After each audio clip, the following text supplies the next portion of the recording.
भाषा दिवस पालन करूँ। एही चतुर्थ दिन में आमे विभिन्न राज्यर खाद्य परिवेषण करूँ। नमस्कार, आमी बांगाली। आमादेर प्रिय मिष्टि रसगोल्ला। जे रसगोल्ला खाए से अनेक मिष्टि कथा बोले। तो मुझे गले कहूँ।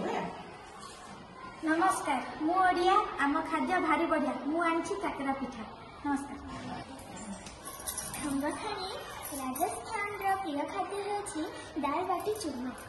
ये दाल बाटी चूरमा छाछ। नमस्ते, आम भाषुर प्रिय खाद्य होछि मोदक। जय श्री कृष्ण। गुजरात प्रिय खाद्य होछि ढोकला। नमस्कार। सस्याकार, ये मक्के की रोटी और सरसों का साग। चंगा चंगा। जोहार, मुई समरपुलिया। आमर बासी पखाल आलू चिटका साग संगे हेड़ुआ पातल फटा चिटका केंता मजा लगबा। प्रणाम, हम निशान के बिहार के लिट्टी चोखा और चटनी। नमस्कारम, मारी इडिमा सुपर फूड ढोसी।